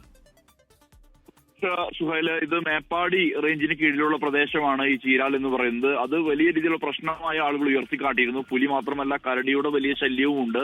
അതായത് ഈ പ്രദേശത്ത് മേപ്പാടി റേഞ്ച് ഓഫീസിൽ നിന്ന് ഈ ചീരാൽ എന്ന് പറയുന്ന പ്രദേശം അതിർത്തി മേഖലയിലുള്ള പ്രദേശമാണ്. അവിടേക്ക് എത്തണമെങ്കിൽ 40 കിലോമീറ്ററോളം ദൂരമുണ്ട്. അതുകൊണ്ട് തന്നെ ഇത്തരം വന്യജീവികൾ ഇറങ്ങുന്ന പ്രശ്നമുണ്ടാകുമ്പോൾ സ്വാഭാവികമായും വലിയ രീതിയിലുള്ള പ്രതിസന്ധിയെ അഭിമുഖീകരിക്കുന്ന ഒരു അവസ്ഥ വനംവകുപ്പ് ഉദ്യോഗസ്ഥരെ സംബന്ധിച്ചുമുണ്ട്, ആ നാട്ടുകാരെ സംബന്ധിച്ചുമുണ്ട്. അതുകൊണ്ട് തന്നെ ഇത് മുത്തങ്ങ റേഞ്ചിന്റെ ഭാഗമാക്കണം ഈ പ്രദേശം എന്നുള്ള ആവശ്യം ഉന്നയിച്ച് കാലങ്ങളായി ഈ നാട്ടുകാർ. എന്തായാലും അതുമായി ബന്ധപ്പെട്ട് നടപടി സ്വീകരിക്കേണ്ടത് വനംവകുപ്പ് തന്നെയാണ്. അത്തരത്തിലൊരു നടപടിയിലേക്ക് എത്തിയിട്ടില്ല എന്നുള്ളതാണ് പ്രധാനപ്പെട്ട പ്രതിസന്ധി. കഴിഞ്ഞ ദിവസമാണ് ഈ ഈസ്റ്റ് ചീരാൽ പ്രദേശത്ത് കരടിയുടെ ശല്യം ഉണ്ടായിരുന്നത്. പുലിശല്യം നാളുകളായിട്ടുണ്ട്. നിരവധി വളർത്തുമൃഗങ്ങളെയാണ് ഇതിനകം തന്നെ ഈ പുലി കൊന്നൊടുക്കിയത്. ഇതിനിടയിൽ നമ്പ്യാർകുന്ന പ്രദേശത്ത് ഒരു പുലിയെ നേരത്തെ കൂടുവെച്ച് പിടികൂടിയിരുന്നു. ഇതിനിടയിലാണ് വീണ്ടും പുലിശല്യം ഉണ്ടാവുകയും നിരന്തരം ഈ പുലി വലിയ പ്രതിസന്ധിയും സൃഷ്ടിക്കുന്ന ഒരവസ്ഥ ഉണ്ടായിട്ടുള്ളത്. എന്തായാലും നിലവിൽ ഇപ്പോൾ ഏറ്റവും ആശ്വാസകരമായ കാര്യം എന്ന് പറയുന്നത് പുലിയെ പിടികൂടിയിരിക്കുന്നു. പുലിയെ സ്വാഭാവികമായും ഒരുപക്ഷെ മാറ്റുക അത് ബത്തേരിയിൽ ഉള്ള വനംവകുപ്പിന്റെ മൃഗപരിപാലന കേന്ദ്രമുണ്ട്, അവിടേക്ക് തന്നെയാണ് സ്വാഭാവികമായും മാറ്റുക. ഇത്തരത്തിൽ വന്യജീവികൾ പിടിക്കാൻ കഴിഞ്ഞു കഴിഞ്ഞാൽ അതിനെ മാറ്റാൻ വേണ്ടി തയ്യാറാവുക അത്തരം കേന്ദ്രത്തിലേക്കാണ്, ആ ബത്തേരിയിലെ കേന്ദ്രത്തിലേക്ക്. എന്തായാലും ന്യായമായ ആവശ്യമാണ് പ്രദേശവാസികളുടേത്. അവർക്ക് ശാശ്വതമായ പരിഹാരം വേണമെന്ന ആവശ്യമാണ് ഉയർത്തുന്നത്. സുർജിത് അയ്യപ്പത്താണ് വാർത്തയുടെ വിവരങ്ങൾ നൽകിയത്. ഇനി പ്രധാനപ്പെട്ട അന്തർദേശീയ വാർത്തകളിലേക്കാണ് വാർത്താലോകം.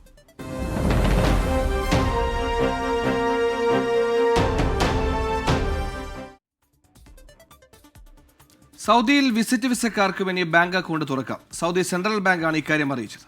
കൂടുതൽ വിദേശ സന്ദർശകരെ ആകർഷിക്കുകയാണ് ലക്ഷ്യം. ജിദ്ദയിൽ നിന്ന് ജലീൽ കണ്ണമംഗലം തയ്യാറാക്കിയ റിപ്പോർട്ടിലേക്ക്. കൂടുതൽ വിദേശ നിക്ഷേപകരെയും ടൂറിസ്റ്റുകളെയും ഒക്കെ സൗദിയിലേക്ക് ആകർഷിക്കുന്നതിനായി നിരവധി പുതിയ പദ്ധതികളാണ് സൗദിയിൽ നടപ്പിലാക്കിക്കൊണ്ടിരിക്കുന്നത്. ഇതിൻ്റെ ഭാഗമായാണ് സൗദി സെൻട്രൽ ബാങ്ക് സാമ കഴിഞ്ഞ ദിവസം പ്രഖ്യാപിച്ച ഏറ്റവും പുതിയ നിയമ ഭേദഗതി. ഇത് പ്രകാരം സൗദിയിൽ ഇനി സന്ദർശക വിസക്കാർക്കും വിസിറ്റ് വിസക്കാർക്ക് സൗദിയിൽ ബാങ്ക് അക്കൗണ്ട് തുറക്കാം എന്നതാണ് ഏറ്റവും പുതിയ നിയമം. അതായത് സന്ദർശക വിസയിൽ സൗദിയിലെത്തുന്നവർക്ക് ഡിജിറ്റൽ ID ഉപയോഗിച്ചുകൊണ്ട് സന്ദർശക വിസക്കാർക്ക് സൗദി ആഭ്യന്തര മന്ത്രാലയം ഓൺലൈൻ വഴി ഡിജിറ്റൽ ID അനുവദിക്കും. ഈ ID ഉപയോഗിച്ചുകൊണ്ട് സൗദിയിലെ ഏത് ബാങ്കിലും അക്കൗണ്ട് തുറക്കാം. അതോടൊപ്പം തന്നെ ബാങ്ക് ഇടപാടുകൾ നടത്തുകയും ചെയ്യാം എന്നാണ് സെൻട്രൽ ബാങ്ക് സാമ അറിയിച്ചിട്ടുള്ളത്. ഇത് കൂടുതൽ വിദേശ നിക്ഷേപകരെ സൗദിയിലേക്ക് ആകർഷിക്കാനും അതോടൊപ്പം തന്നെ ടൂറിസ്റ്റുകളെ സൗദിയിലേക്ക് ആകർഷിക്കാനും സഹായിക്കും എന്നാണ് പ്രതീക്ഷ. ഡിജിറ്റൽ ID ഉപയോഗിച്ച് നേരത്തെ സൗദിയിലെ ഓഹരി വിപണിയിൽ വിദേശ നിക്ഷേപകർക്ക് വ്യാപാരം നടത്താം എന്നും നേരത്തെ അറിയിച്ചിരുന്നു. ഇതുപോലെ നിരവധി പുതിയ പദ്ധതികളാണ് സൗദി ഇപ്പോൾ നടപ്പിലാക്കിക്കൊണ്ടിരിക്കുന്നത്. മധ്യ ഫിലിപ്പീൻസിലെ സെബു മേഖലയിലുണ്ടായ ഭൂകമ്പത്തിൽ 22 പേർ മരിച്ചു. ഇന്നലെ രാത്രി പ്രാദേശിക സമയം 10 മണിയോടെയാണ് ഭൂചലനം ഉണ്ടായത്. റിക്ടർ സ്കെയിലിൽ 6.9 തീവ്രത രേഖപ്പെടുത്തി.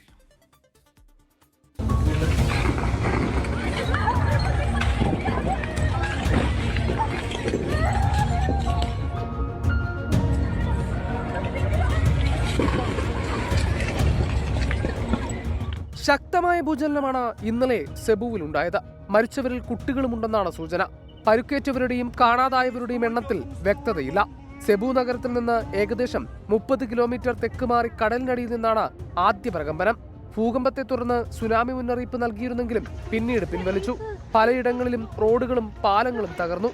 തകർന്ന കെട്ടിടങ്ങൾക്കുള്ളിൽ കുടുങ്ങിയവർക്കായി തിരച്ചിൽ തുടരുകയാണ്. ദേശീയ ദുരന്ത നിവാരണ സേനയും സൈന്യവും സംയുക്തമായാണ് രക്ഷാപ്രവർത്തനം നടത്തുന്നത്. പ്രതികൂല കാലാവസ്ഥ രക്ഷാപ്രവർത്തനത്തിന് തടസ്സം സൃഷ്ടിക്കുന്നുണ്ട്. തുടർചലനങ്ങൾക്ക് ഇനിയും സാധ്യതയുണ്ടെന്നാണ് മുന്നറിയിപ്പ്. വെള്ളിയാഴ്ച ഫിലിപ്പീൻസിലുണ്ടായ കൊടുങ്കാറ്റിൽ 4 പേർ മരിച്ചിരുന്നു. News desk 24. വയനാട് നെല്ലിയമ്പം സ്വദേശികളായ വിദ്യാർത്ഥികൾക്ക് ബസ് കൺസെഷൻ പാസ് അനുവദിക്കാതെ KSRTC. മാനന്തവാടി ഗവൺമെന്റ് സ്കൂളിൽ പഠിക്കുന്ന 2 +1 വിദ്യാർത്ഥികളാണ് പാസ് ലഭിക്കാതെ പ്രതിസന്ധിയിലായത്. മാനന്തവാടി ബത്തേരി ഡിപ്പോകളിൽ അപേക്ഷ നൽകിയെങ്കിലും പരിഗണിക്കുന്നില്ല എന്നാണ് വിദ്യാർത്ഥികളുടെ പരാതി. മാനന്തവാടി സർക്കാർ ഹയർ സെക്കൻഡറി സ്കൂളിലെ +1 വിദ്യാർത്ഥികളാണ് നെല്ലിയമ്പം സ്വദേശികളായ ഹബീബ നസറിനും ആയിഷ മിൻഹയും. കഴിഞ്ഞ ജൂൺ 18-ന് ക്ലാസ് തുടങ്ങി. ഇവിടെ നിന്ന് മാനന്തവാടിയിലേക്ക് സ്വകാര്യ ബസ്സുകൾ സർവീസ് കുറവാണ്. സ്കൂളിൽ കൃത്യമായെത്താനും തിരികെ വരാനും ആശ്രയം KSRTC ബസ്. എന്നാൽ പാസിനായി ബത്തേരി ഡിപ്പോയിലും മാനന്തവാടി ഡിപ്പോയിലും അപേക്ഷ നൽകി. ഫലമുണ്ടായില്ല.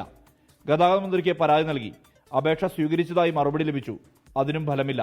ഇന്നലെ പ്രൈവറ്റ് ബസ് നിർത്താണ്ട് പോയി, പിള്ളേർക്ക് ക്ലാസ് കട്ടാവുകയാണ്. അപ്പോൾ പിന്നെ നമ്മൾ വേറെ വണ്ടി വിളിച്ച് പനമര ഇറക്കിയിട്ട് പിന്നെ പനമരത്ത് നിന്ന് മാനന്തവാടിയിലേക്ക് വിടണം. അത് എന്നും നമ്മൾ കൊണ്ട് സാധിക്കില്ല. പിന്നെ സ്കൂൾ വിട്ട് കഴിഞ്ഞാൽ അരമണിക്കൂർ കാത്തു നിൽക്കണം, പിന്നെ പ്രൈവറ്റ് വരണമെങ്കിൽ. അതിൻ്റെ മുന്നേ 2 KSRTC റൂട്ടിൽ ഓടുന്നുണ്ട്. അപ്പോൾ അവർ ഇതുവരെ പാസ് അനുവദിക്കുന്നില്ല. അവർക്ക് പഠിക്കാൻ നേരത്തെത്താനും ക്ലാസ്സിൽ നേരത്തെത്താനും കഴിയണം. അതിന് സർക്കാർ അല്ലെങ്കിൽ നമ്മളെ KSRTCൻ്റെ വകുപ്പ് തക്കതായ ഒരു പാസ് നൽകി അവരെ പഠിക്കാൻ അനുവദിക്കണം എന്നാണ്. KSRTC കൺസെഷൻ പാസ് ലഭിക്കാത്തത് മൂലം പലപ്പോഴും ഫുൾ ചാർജ് നൽകി യാത്ര ചെയ്യേണ്ടി വരുന്ന സ്ഥിതിയുണ്ട് വിദ്യാർത്ഥികൾക്ക്. എന്നും ഈ ഫുൾ ടിക്കറ്റ് കൊടുത്ത് കയറൽ ഞങ്ങൾക്ക് അഫോർഡല്ല. അപ്പം 2 മാസമായി KSRTC പാസിന് വേണ്ടിയിട്ട് കൊടുത്തിട്ട്, അപ്പോൾ ഇതുവരെ ഒരു നടപടി ആയിട്ടില്ല എന്നുള്ളതാണ്. ശരിക്കും തട്ടിക്കളിക്കുകയാണ്. മാനന്തവാടി പോയപ്പോൾ ബത്തേരിക്കാർ തരണം എന്നാണ് പറയുന്നത്, ബത്തേരി പോയപ്പം മാനന്തവാടിക്കാർ തരണം എന്നാണ് പറയുന്നത്. എല്ലാ വിഷയങ്ങളിലും A+ നേട്ടം കരസ്ഥമാക്കിയ വിദ്യാർത്ഥികൾക്കാണ് ഈ ദുരവസ്ഥ. ഗതാഗത മന്ത്രിയുടെ ഇടപെടൽ പ്രതീക്ഷിക്കുന്നുണ്ട് ഈ കുട്ടികൾ. അവകാശപ്പെട്ട വിദ്യാർത്ഥി കൺസെഷൻ അനുവദിക്കപ്പെടേണ്ടതുണ്ട്. 24 വയനാട്. 25 വർഷം മുമ്പ് 2 സഹോദരന്മാർ ഹോട്ടൽ മേഖലയിൽ നടത്തിയ ഒരു പരീക്ഷണം. അത് എത്തി നിൽക്കുന്നത് തിരുവനന്തപുരം ജില്ലയിലെ തന്നെ ഏറ്റവും ജനപ്രിയമായി ഭക്ഷണം വിളമ്പുന്ന റെസ്റ്റോറന്റിലേക്കാണ്. ബാഹുബലി എന്ന് പേരിട്ടിരിക്കുന്ന ഇവിടത്തെ ദോശ അന്വേഷിച്ച് വിവിധ ദേശങ്ങളിൽ നിന്നാണ് ആളുകൾ എത്തുന്നത്. ബാഹുബലി ദോശയുടെ വിശേഷങ്ങളിലേക്ക്. സാദാ ദോശ, കുട്ടിദോശ, മസാല ദോശ, തട്ടുദോശ, അങ്ങനെ ദോശകൾ പലതരം. എന്നാൽ ബാഹുബലി ദോശയെക്കുറിച്ച് കേട്ടിട്ടുണ്ടോ? പരിചയപ്പെടുത്താം.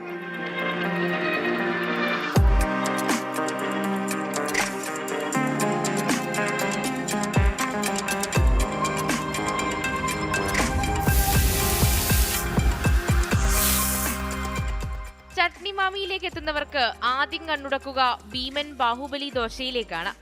വലുപ്പത്തിലും രുചിയിലും കേമൻ. ദോശ വിളമ്പുന്നതിലും പ്രത്യേക രീതിയുണ്ട്. ബാഹുബലി സിനിമയിലെ ഗാനവും ദോശയ്ക്ക് അകമ്പടിയായി എത്തും.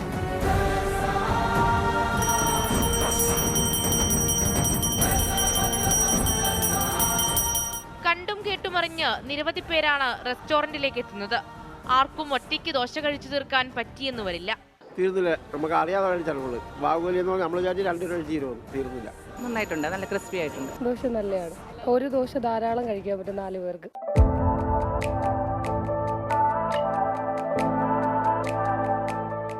സഹോദരങ്ങളായ മനീഷും മഹേഷുമാണ് ചട്നി മാമിയുടെ വിജയത്തിന് പിന്നിൽ.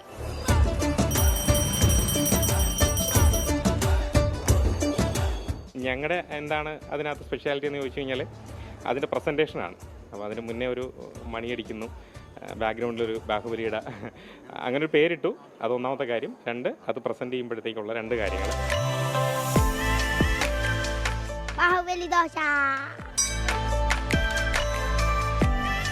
തിരുവനന്തപുരത്ത് തന്നെ മറ്റു ബ്രാഞ്ചുകൾ തുടങ്ങാനുള്ള ആലോചനയിലാണ് സംഘം ഇപ്പോൾ.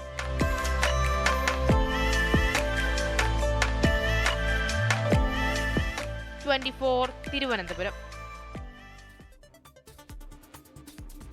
സെറിബ്രൽ പാൾസി രോഗം ബാധിച്ച മകളുടെയും വൃക്ക രോഗബാധിതനായ ഭർത്താവിന്റെയും ചികിത്സയ്ക്ക് പണമില്ലാതെ ജീവിതം വഴിമുട്ടി ഒരു വീട്ടമ്മ. കൊല്ലം പുനലൂർ സ്വദേശിനി ഉഷയാണ് സുമനസ്സുകളുടെ സഹായം തേടുന്നത്.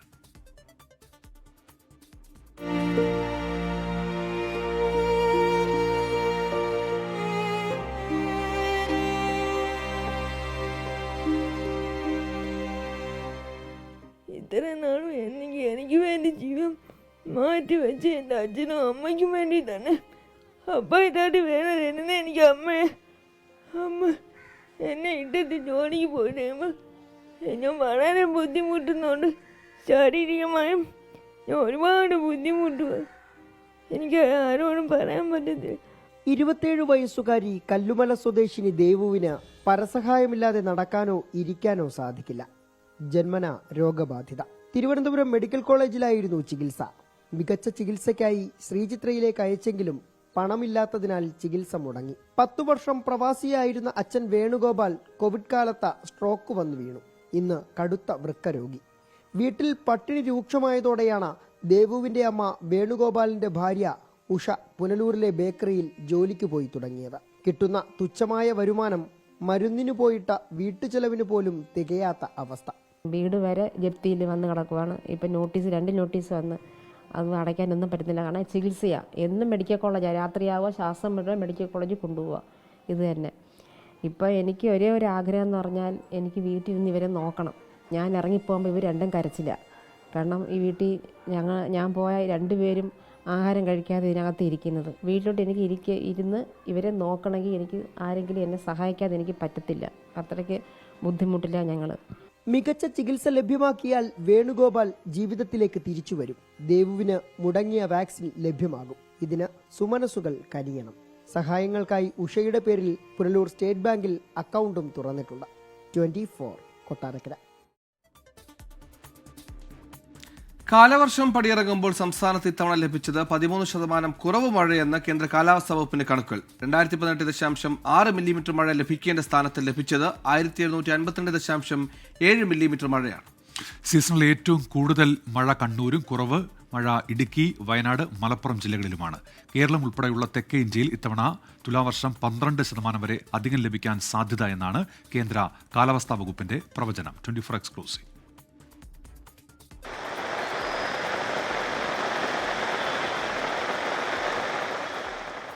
ജൂൺ 1 തുടങ്ങി 122 ദിവസം നീണ്ടുനിന്ന കാലവർഷ കലണ്ടർ ഇന്നലെ അവസാനിച്ചപ്പോൾ കേന്ദ്ര കാലാവസ്ഥാ വകുപ്പിന്റെ കണക്കുപ്രകാരം കേരളത്തിൽ 13% മഴ കുറവ്.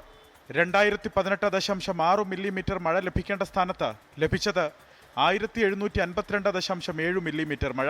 കഴിഞ്ഞ വർഷം കാലവർഷ സീസണിൽ ലഭിച്ചത് 1748.2 മില്ലിമീറ്ററും 2023-ൽ 1326.1 മില്ലിമീറ്റർ മഴയുമാണ് ലഭിച്ചത്. ഏറ്റവും കൂടുതൽ മഴ ലഭിച്ച കണ്ണൂർ ജില്ലയിൽ 2988 മില്ലിമീറ്റർ മഴ രേഖപ്പെടുത്തി. സാധാരണ ലഭിക്കേണ്ടതിന്റെ 14% അധികം. കാസർഗോഡ് ജില്ലയിൽ 2781 മില്ലിമീറ്റർ മഴ ലഭിച്ചെങ്കിലും സാധാരണ ലഭിക്കേണ്ട മഴയേക്കാൾ 2% കുറവ് രേഖപ്പെടുത്തി.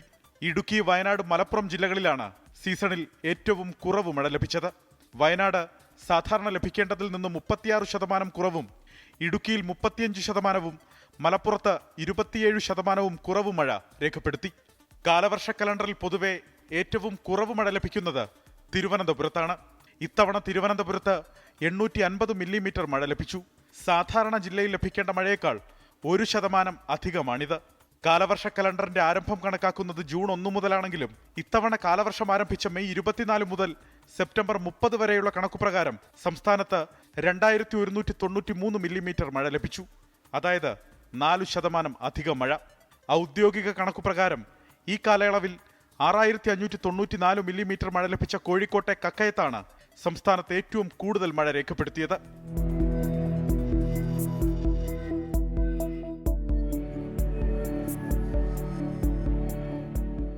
അതേസമയം രാജ്യത്ത് പൊതുവെ 8% അധിക മൺസൂൺ മഴ ഇത്തവണ ലഭിച്ചതായാണ് കണക്കുകൾ.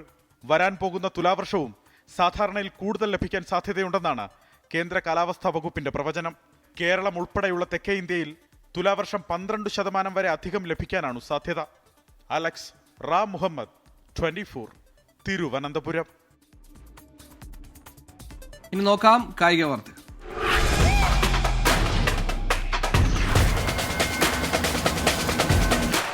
യുവേഫ ചാമ്പ്യൻസ് ലീഗ് ഫുട്ബോളിൽ ഇന്ന് ബാഴ്സലോണ PSG വമ്പൻ പോരാട്ടം. മാഞ്ചസ്റ്റർ സിറ്റി, ആഴ്സണൽ ടീമുകൾക്കും ഇന്ന് മത്സരമുണ്ട്.